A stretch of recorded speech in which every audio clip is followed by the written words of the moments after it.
This is Educated Artistry.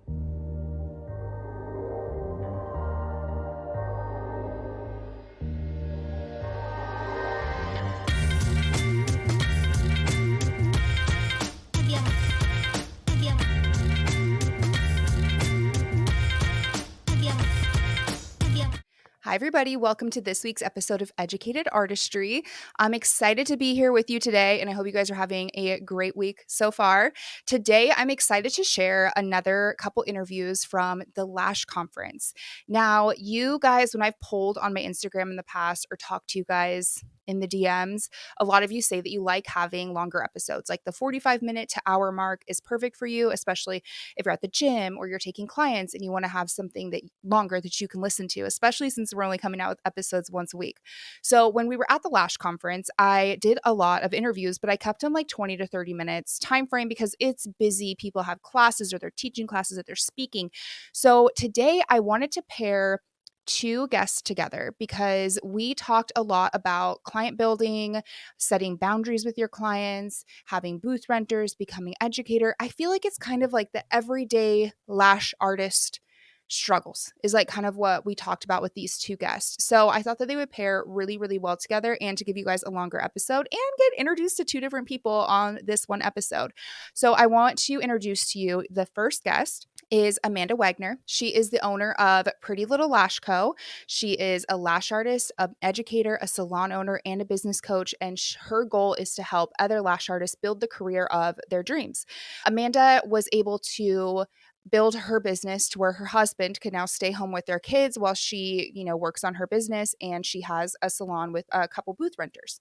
So I'm really excited because we talked a lot about not only how to run a salon with just booth renters, because it's very different than if you're having W-2 employees that I think a lot of people kind of forget, but we also talk about how to build a high-end clientele in a small town. I think that there's a lot of us there that can relate with feeling like you can't charge a certain amount because of the area that you live in, or that maybe your town isn't big enough, or there's too much competition. And if you're watching on YouTube, I'm absolutely doing air quotes around that.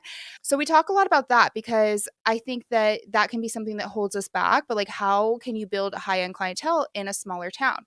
And is that possible, right? So we're going to dive into this first interview with Amanda, and I will check back in with you guys when we're done. So I hope you enjoy. All right, guys, welcome to Educated Artistry Podcast. We are live yet again at the Lash Conference 2023. And today I am joined by Amanda of Pretty Little Lash Co.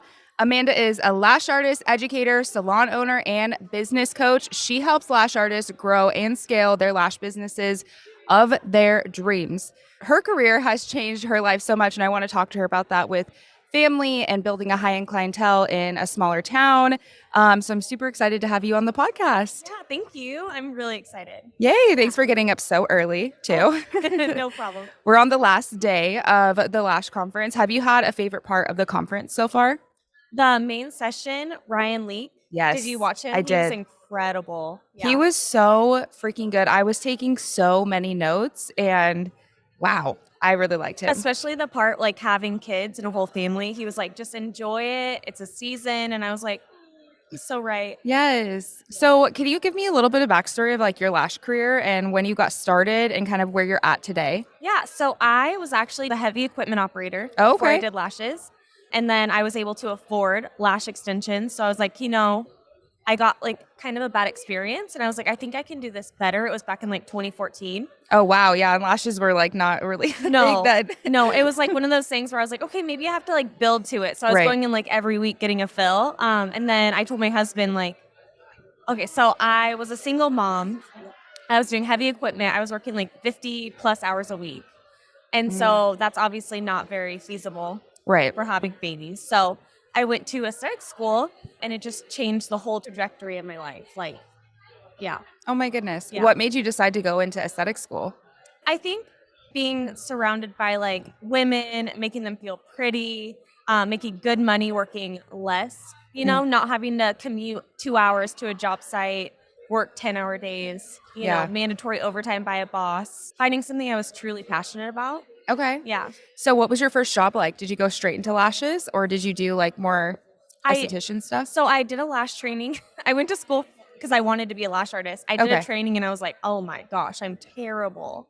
So then I went back to school for master aesthetics. Okay. So I got like the, the extra 400 hours or whatever that Washington requires.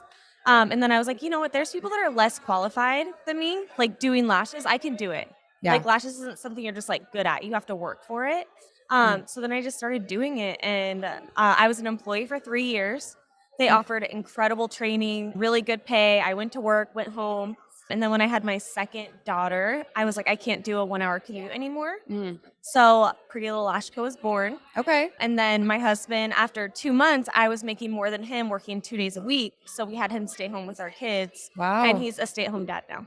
Oh my gosh. Yeah. I bet and you have 3 kids now. I have 3 now. Okay, cool. Yeah. Yeah, that's amazing. And it's good to hear that you were an employee somewhere and they had really good training and stuff too. But yeah, an hour commute is long commute for sure. Yeah.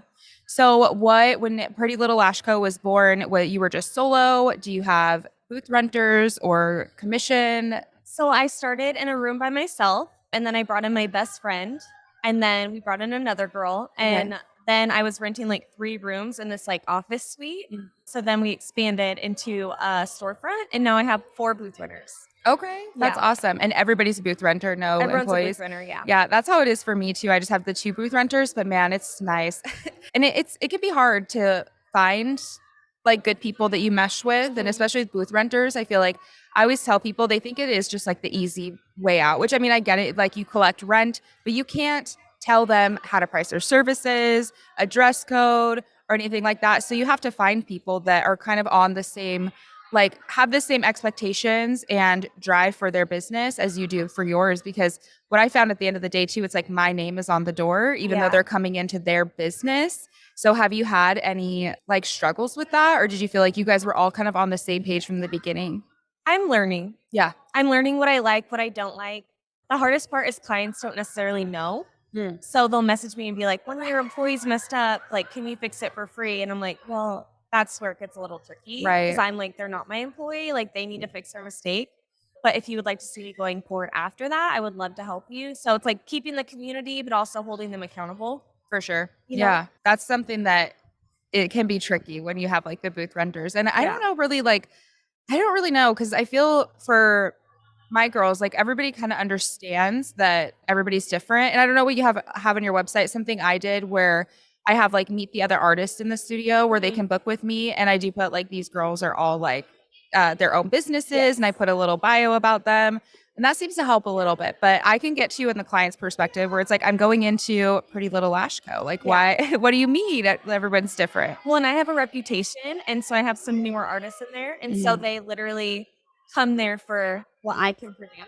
Right. So I think when it doesn't hit that heart, like, Yeah. I want to talk to you too about building a high-end clientele in a, like, so are you in a small town? Yeah. Very small town. That's so funny because Vancouver's really big, but I grew up in a really small town, and there's actually a lot of lash artists there. And there is that mindset of, it's funny, my aunt does lashes in this small town too that I grew up in. Yeah. That's fun. So it's funny. And I have a cousin that does lashes too. It's like we're a little lash family now. It's hilarious. And it's funny because they're all older than me, and they're like in their 40s, and they started this career and stuff. And I started lashes when I was 21. So it's just kind of funny too. I'm like, oh, I love this. Everyone's just like getting their own little businesses, and they're all great. So it must run in the family. Yeah. But so I do see like I have a lot of friends and stuff in my hometown where it's really small, and they're like, oh, I can't charge that much, or, oh, people won't pay that much. So what do you say for people, or what have been some of your strategies for building at that high-end clientele in a smaller area? I think people crave what they can't have. Yeah. So my strategy has always been like, I don't post all the openings I have. I act like I don't have any. Like when I was a new artist, I was like, you better book. Even if my whole week was open, I would be like, you guys better book. So I don't know if we'll be able to get you in. Yeah. And then people are like, oh, she's good. We got to get in with her. So I think people crave what they can't have. So like, just, fake it till you make it kind of was my number one thing. That's really good advice. I always tell girls too, I'm like, even if you're not fully booked, or even when you're seeing a new client and you're pre-booking them, be like, hey, like, let's get you on the books for a time that works best for your schedule because it's filling up. And even if your entire 3 weeks is open, like, just tell them that. Yeah. And you don't want to be too available. Right. Yeah. If you're like, oh, I could do like list 15 times, that's so overwhelming. Yes. Yeah, They're I'm like, just like, I "What?" have this time or this time, and if you don't book it, I can't promise that you're gonna get in. Right. So that's kind of been my strategy. Do And I you tell my renters that too. I'm like, Yeah. don't be too eager. Like they will come. Yes. Yeah. No, that's awesome. How have you stood out in your area? Because I'm sure that there's other, artists and stuff too in a smaller town, especially if there's other artists that are charging a lot less. Like, what have been some things you do to stand out? A very clean environment, trying to make my decor stand out a little bit. It's kind of cool because it's like a small town. So Mm, everybody kind of like, I wouldn't say copies me, but like when I raise my prices, everybody raises their price. I love that. So I'm always like, it's not a race to the bottom, Yes. Oh and my God. I love it because I don't want people to be like, they're so much cheaper down the road. The salon right down the street, like they raise their prices right after me. Mhm. So it's been really nice. That's like such a compliment for you too. Like, Yeah. I think some people can see that as competition, but I feel the same. I feel like in Vancouver, I was one of the first artists that I saw charging over $100 even for a fill.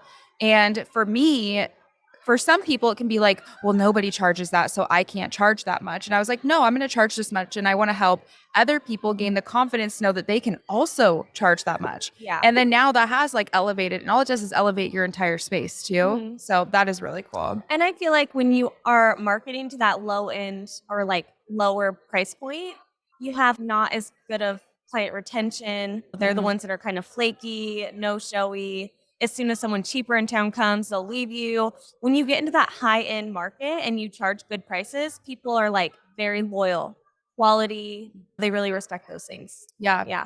What would you say to somebody who is scared to raise their prices? I would say wait until you're to a place where you're okay with losing 5 clients Mhm. or like, losing a little bit because when you raise, you might lose a few, but you should wait till you're at a point where if you lose some, it's okay. Yeah. You don't want to raise your prices when you're already hurting for clients Yeah. because that could be really scary. But if you have an overflow, you have a wait list, you're okay with losing a little bit, then that's the time to raise your Yeah. price. Yeah. I And don't be absolutely scared. agree. People will come. I absolutely agree. And I always say too, one, the customer experience is so important to make sure that you're always giving them a consistent experience. Yeah. And when I teach in my course, like when people, and I know you have a pricing course too, right? So I feel like we talk a lot about the same thing, which I love because I love talking about like the pricing and the client communication. Yeah. But I always have people, I'm like, let them leave with grace. Like if they decide to go somewhere else, like don't be like, okay, bye. Continue that customer experience Yeah. through the end. Like Yeah. give them other artists in the area that they can go to that that does good work. Don't just like throw them out there to find their own thing. Yeah. Continue that customer experience. I even give them, I'm like, hey, this is what I do. Like, I'm like, you get a CC curl, these links, like whatever Yeah. that you can pass along to your artist. And I've had many times where a client has done that because they're like, oh, you raised your prices. Like maybe they try somewhere else or they couldn't get in because they didn't pre-book and then they went somewhere else to get a fill. Yeah. And they were like, never again. But like let them leave with grace. That way they feel comfortable to come back to you. Whether even if they're like, you know what, right now I can't afford this, but maybe they get a new job and then they can and they're like, okay, I'm coming back to you. But if you just like throw them out there and discard them, then it doesn't really keep that door open for them to come and return to you. And there's someone for everyone. Yes. And like you said, if they get a new job, so if you treat them poorly and then they do end up coming up, they're not going to come back to you because you literally just shooed them out. Yeah. It's so true. Yeah. So how many days a week do you take clients now? I work 4 days. Okay. Yeah, I was doing 3, but now that my husband's home again, I'm doing 4. Okay. Yeah. So do you mainly just take lash clients? I Just know you still have lashes. that's 4 days just taking lash clients. Yeah. I remember we talked about this because I like, then you have like your business coaching too. Yeah. So how is that going and what do you offer to students? So I do in-person training on the weekends, usually like Friday or Saturday, Mm. and then lash Monday through Thursday. And then I also offer like one-on-one business coaching because my main thing is like helping women start and grow their business because I know how it changed my life and my family's life. Mhm. Nothing against employees. I just know that the freedom that being self-employed has offered me. Yeah. So Yeah. I love teaching women that. That's awesome. Yeah. It's a lot though. I mean, it's like full-time clientele Monday through Thursday, lash trainings, That's a lot. business coaching, social media, Yeah. managing booth runners. I'm like, do you take time off? And then having 3 kids with all the sports and the running around. And Yeah. It's a lot. How was the dynamic of him being like the stay-at-home dad and then you working? Like, has that just been anything you guys have had to struggle with or? I think sometimes we get tied into like the social norms Right. of the husband provides, the mom stays home. So we've gotten some weirdness in our community about it, but it works so well for us. Yeah. He's so patient with the kids. I'm not quite as patient. Mhm. He cooks dinner every night. The house is clean. The laundry's done. And I get to come home and truly enjoy my family versus Yeah. coming home and having to stress about everything at the home. Yeah. So it's worked out really good for us. That's Yeah. amazing. I think it's so important to like find what works for you and your family Mhm. because I know sometimes it can be the whole, and some men can feel a little bit like, oh, I should be out working and providing. But I think too, it's like being a stay at home parent is like 5 jobs, Yeah. it is so much. So that's really awesome. I'm glad you guys have been able to figure that out. And obviously it works out, with Yeah. your business thriving as well. Well, and we have our kids in private school, so he's doing like school runs all day. Yeah, cool. That's awesome. Well, what do you have going on for the rest of the year? What are your plans for the rest of 2023? And maybe you can share one of your big goals. We can manifest it here Yeah. for this time next year, LashCon 2024. So my big goals is just networking, talking to more business owners. I really want to get more into the business side of things, like coaching women, because I just love it. It lights me up more than anything. I love in-person trainings, but I feel like my heart is with the business, Yeah. helping people grow that. So I would hope by next year I'm able to scale back lashing a little bit because my body Yeah. my body hurts. It's hard to get out of that because you do a fill and you get You have instant. consistent income. So yeah, that's my big goal is just to really get into the business side of coaching women. Okay, Yeah, cool. and scaling back my clientele a little bit. I feel like I was you like last year Oh, really? because I was taking clients 3 days a week. I was doing like in-person technique trainings. I think it was like the beginning of 2022. So it's been a little bit over a year. And then doing the online coaching, doing the podcast. So I'm excited for you because I will say like even for me with like the in-person like trainings, those are also really good, an income you can make every month. And that was the first thing I dropped because it was the one thing that I felt like the least aligned with, that my business going forward felt the least aligned with. And it's funny because I told this story the other day, but I was in Sun River with my family and my dad was just saying how he's like, wow, it's crazy that you just can give up income and you're just like, okay, like moving on to the next thing.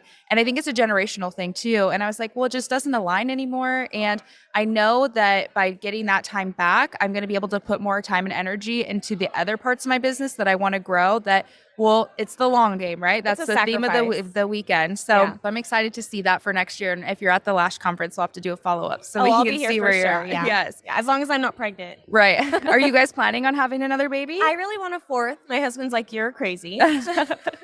He's like, we're going to need some extra help. Yeah, so we'll see. We'll see. How old are your kids? I have an 11, a 5, and a 2. Okay. Yeah. That's a good, they're definitely all in different schools then probably, or does it So all the they're same private school? So kindergarten to 6 is all Okay. one school, and then And then so you just have 2 different schools that to go to. Okay, cool. Yeah. Well, this has been amazing. Thank you so much for coming on the podcast. Do you want to let everybody know where they can find you? And I know that you provided a discount code too for listeners too, if you want to share. Yes. That. So I have a high-end clientele course. It's high maintenance or high end and trying to figure out your target market. So I gave Kayla the discount code for that.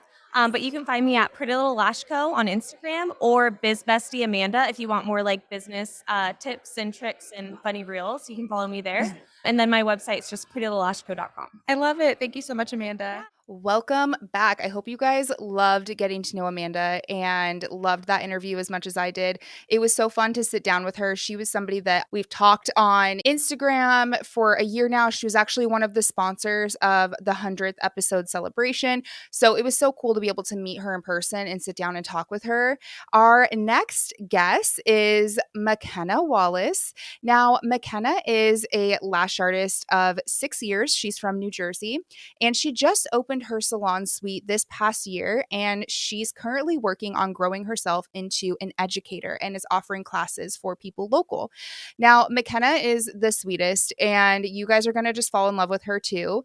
I met Mackenna last year at the Lash Conference. I think we connected through TikTok, of course, and we had met last year, and I just loved her. She has such a fun energy, and it's been really fun to see her grow and what her business has done this past year, and then to be able to talk to her in person and sit down and have an interview together. So In this episode with Mackenna, we talk a lot about client boundaries because that is, I think, a huge one that a lot of us, when we start in business, we're like, yeah, I'm going to have all these policies and these boundaries and nobody's going to walk all over me. And then we're like, okay, like, yeah, and it can be really hard to uphold those client boundaries. So we're talking a lot about that, some things that she did and some changes that she made to maintain those boundaries with clients and to give herself kind of part of her life back, right? And being able to be present in the moments outside of work and to do things with family and loved ones outside of work. And then we also dive into her going into being an educator. I think you guys are going to also love this episode. And when we are done with this interview, that'll be the wrap of the episode. But I'm going to have all of their links for Amanda and Mackenna in the show notes if you guys want to give them a follow, you want to follow their journey. And of course, if you're listening today or anytime, I would love if you take a screenshot and you tag us all in an Instagram story and let us know that you're tuning in, and maybe let us know what your favorite part of one of these interviews was. But here is the interview with Mackenna. Hello, everybody. Welcome to the Educated Artistry podcast. We are live at the Lash Conference in 2023, and I am joined by my friend Mackenna. We met last year at the Lash Conference, and I just freaking fell in love with her. So I was so excited that you wanted to come on the podcast live. So, oh my gosh, I've been so excited for this. You have no idea. I know, and I know we've talked about doing a podcast together, but I'm honestly so glad that we're doing it live because I think doing them in person is just a different vibe, and it's so much fun. Oh my gosh, yes. I'm super excited to have you here. Mackenna has been a lash artist for 6 years. She's based in New Jersey, and she's recently getting into the education field as well. You also recently opened up your own salon suite. Yes, right? I did. This last year. Yes, this past year. Oh my gosh, that's actually crazy. I feel like it just opened yesterday, and it's like almost 2 years now. This is crazy. That is really crazy. So how has LashCon been for you so far? Oh my gosh, it's been so much fun. I love following all these really talented, awesome artists online and see them in person and get to have that in-person connection. You know, you have so much fun with each other, and it's just so cool seeing a name to a face, Yes, I love it. I love it too. I'm we always see people just on Instagram, and then to meet them in real life is so cool. And it's so nice to have a space where we can do that. Yes, too. Absolutely. Yeah. Have you had a favorite class or speaker or moment yet in the Lash Conference? I loved all the classes so far, but I have to say my favorite part was this past year I became a Lashbox ambassador, and I haven't gotten to meet anybody in person yet. So for me to see everybody and meet everyone and just you promote these people and comment on their posts and you finally see them in person and just to make that actual friendship a real thing was so special to me. I think that was my most favorite part so far. That is awesome. Yeah. That is so cool. But so I know we're going to talk a lot today about client boundaries. Yeah. I want to talk about your journey. So you've been doing lashes for 6 years. Yes. What got you started, and kind of what was your journey from when you started to where you're at today? So I went to Cosmo school fully thinking I was I don't really need a license. I just want to be a bridal makeup artist. That's all I want to do, just makeup. But I was it was free in my high school, so I'm going to take it. I'm just going to do the course and see what comes out of it. I, at first, a hot minute, thought I was going to do hair. That was not my thing. And then I was I want to go to New York City and go to makeup school. So that was my plan. But along the way of my end of my cosmetology course, I actually learned a little more about lashes. And I was this might be something really cool to try. And I mean, I have a license now. Why not try it out? So I did. And I started at my salon that was my first ever job ever. So this was right out of high school? Right out of high school. They let you do those classes during. Yes. Okay. So I graduated high school with my license. And you got an esthetician license in high school? Cosmetology. Oh, cosmetology. Mm-hmm. Okay. Yeah. Oh, wow. So my first ever job was working at my last lash salon. Okay. And I, at first was my first training, I was I hate this. I'm never doing it again. It's so hard. I was so awkward. I didn't want to get close to clients. My trainer was you got to get closer. I'm I'm breathing on them. I can't. This is terrible. I went home. My mom's it's only your first day. I'm never doing it again. And then I just kind of stuck with it because I knew I wanted to go to makeup school. And I was this is a really great job to have while I'm doing my schooling. So I'm just going to keep going with it. COVID hit and everything got shut down, and I couldn't really travel for makeup. I was at that point traveling for pageants doing makeup, and I just started lashing a ton at home, on my sister, and getting really creative, finding all these other artists online. I was I freaking love this. I was there's just so much freedom. And I was this is what I want to do. I've been doing it all this time while going to school, but I never really put in the work to become very educated. I just kind of was doing the bare minimum. And I was I'm going to put 100% into lashing. I'm done with makeup. I don't want to travel. I don't want to do that anymore. Lashing is pretty much my dream job at this point. Yeah. So after COVID, I was at my old salon for almost 5 years Wow. while on the side of like going to college, going to makeup school. And I was like, you know what? Screw it. I'm going to open my own salon suite. And I was cussing allowed on this? Yes, I was 100% fucking scared. Sorry, it's the Jersey in me, but I was fucking terrified. Yeah. I was like, what if I can't pay my rent? What if no clients want to follow me? My salon suite is 40 minutes from where I was working before. Oh. So I was doing a pretty big jump. But for me, I loved the area of the salon suite. I knew I wanted to move out of my area. And I was like, we only live once. If I'm going to do it, I got to do it now. I still lived at home with my mom.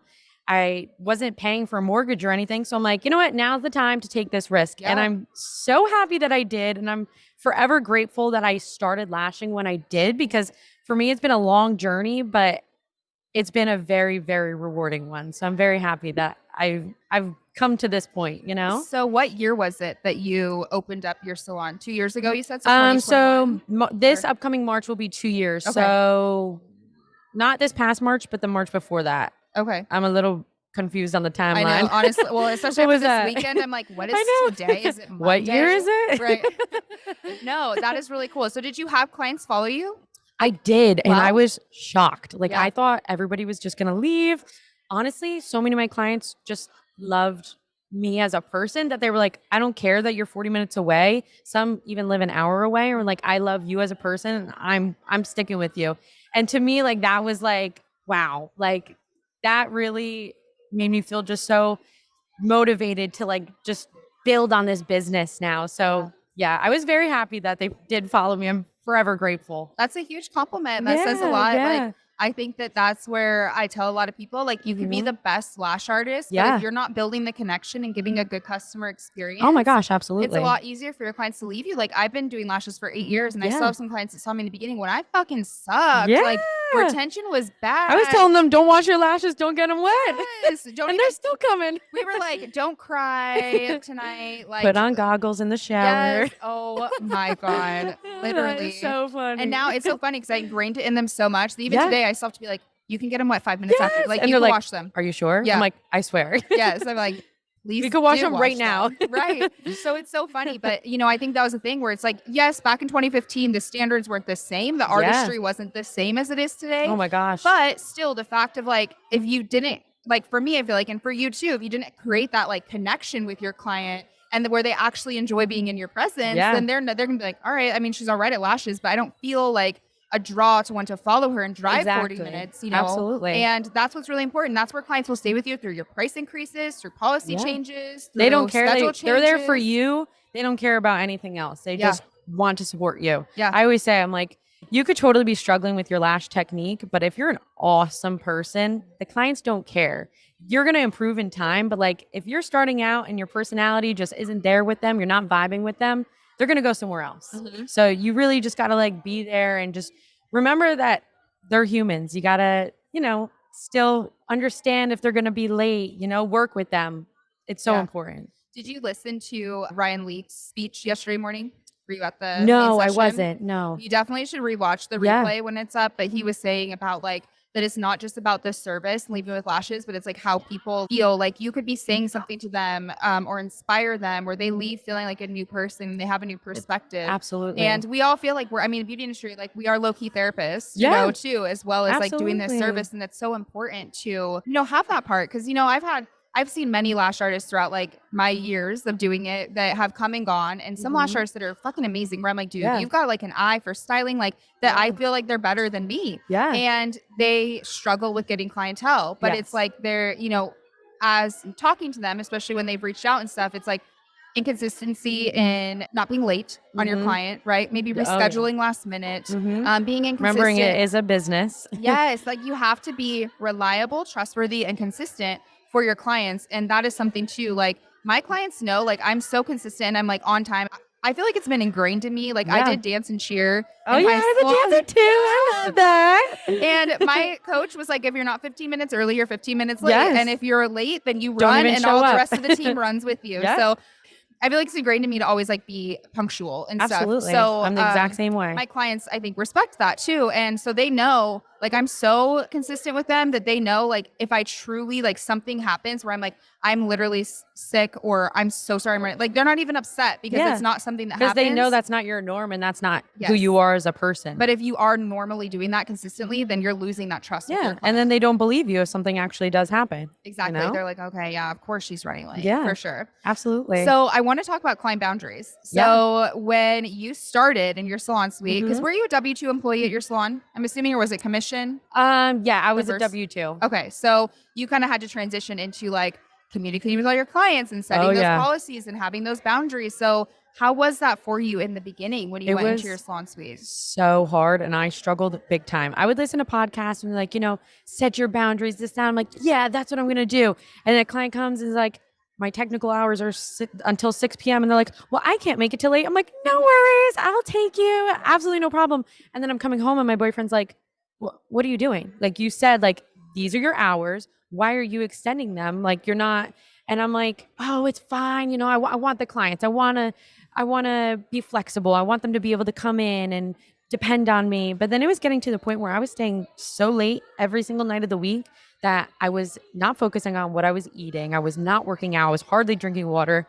And I was just so miserable with myself. And I was like kind of like losing control of myself. And I was just focusing, like so hyper focused on the client that I was like, I'm going to do worse work if I'm not like physically healthy.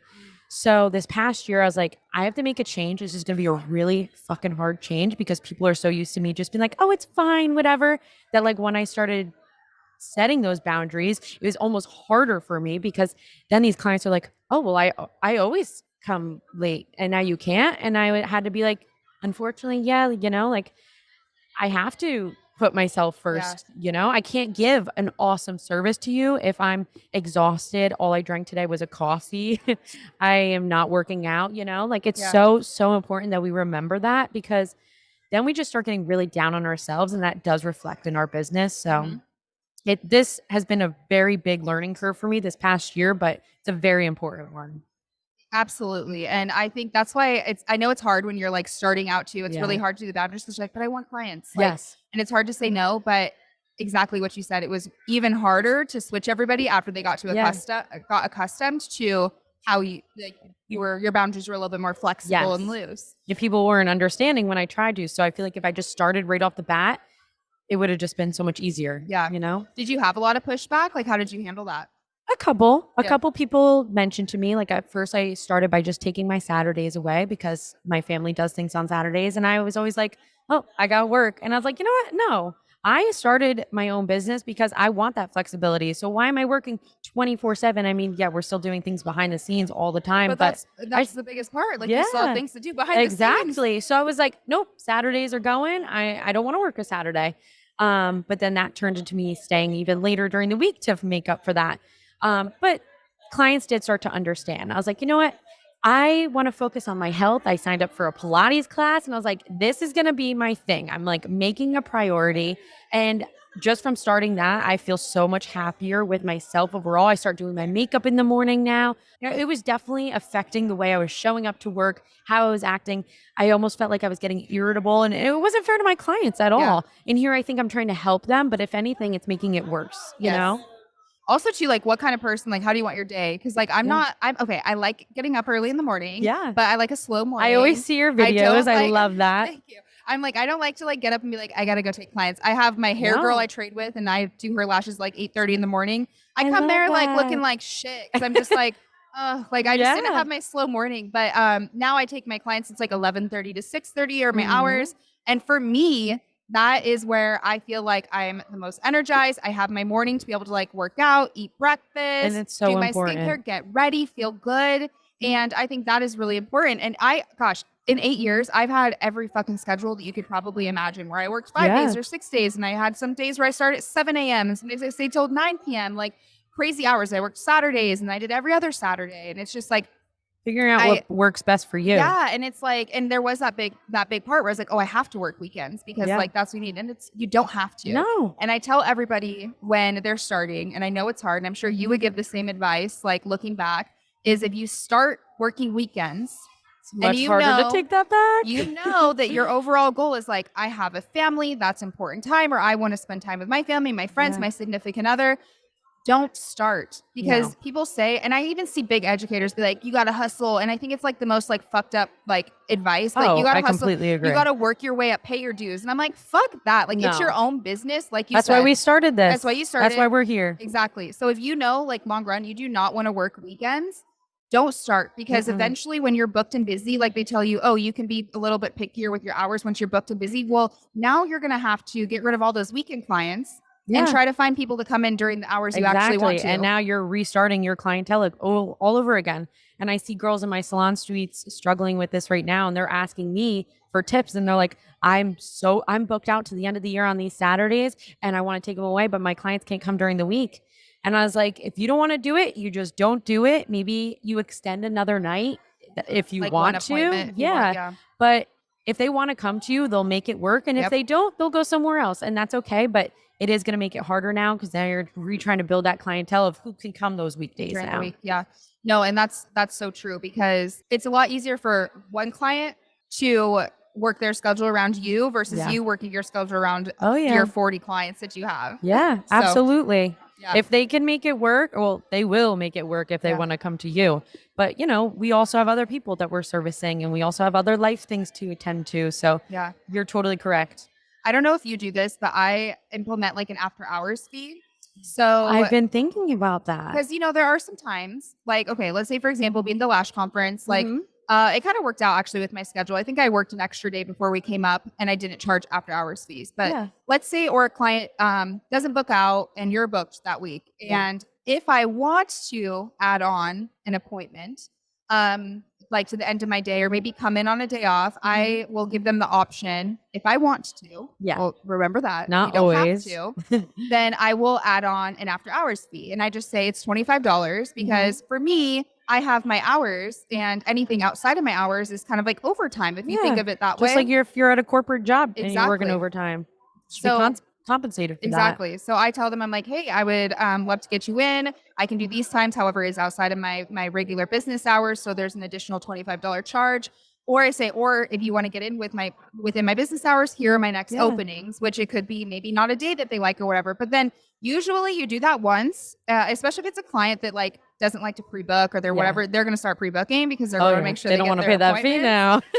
Or like sometimes I have clients where they're like, shit, my schedule changed. I actually have to get on a flight. Is there any way? And then I'll be like, yeah, it is the fee. And they're like, thank you so much. Because they would rather pay the extra fee. So that's another thing, if you're feeling, that you can kind of offer that occasionally. I have it like on an occasional basis. Yes, that's definitely something I've been thinking about implementing. But same thing, I'm like, I got to make sure I emphasize on like, this isn't an every time thing. It's like, if I'm available, I will do so. Yes. So it's definitely something I do need to implement. Yes. What other boundaries did you set besides your working hours? Not texting clients back at 1 o'clock in the morning. Oh, yeah. That's a rough one for me. I'm like the type of person, if I see the message, I will forget if I don't respond right away. So I'm always like, I'll be home on the couch watching a movie, and my boyfriend's like, why are you texting a story right now to a client? I'm like, oh, we're trying to figure out another day. And he's like, Mackenna, like, now's your time to relax. You got to take a step back and chill. Like, you were just working all day. And I'm like, you know what? You're right. So I'm trying to like get up a little bit earlier in the mornings, text back to my clients then. But at the end of my day, I just need to relax. I need to like unwind, turn my brain off. So that's definitely something I'm working on. Like this weekend, I've probably gotten 5 texts, and this is my vacation weekend. This is my work weekend. So I'm not going to be texting the clients back right now. I did make a post saying, I'll get back to you on the 18th when I'm back into the salon. And that was really hard for me, but it's something that had to be done just for mentally myself. Yeah. And I think that's great, because a lot of people, like, you have to communicate that with your clients too. Of like, these are the hours I'm available. That's actually one of my, I wouldn't say it's a policy, but it's in my policies where they sign, and I say like, if you need to reach out, here are the days and the times that I'm available to respond. I'll get back to you the next business day at this time.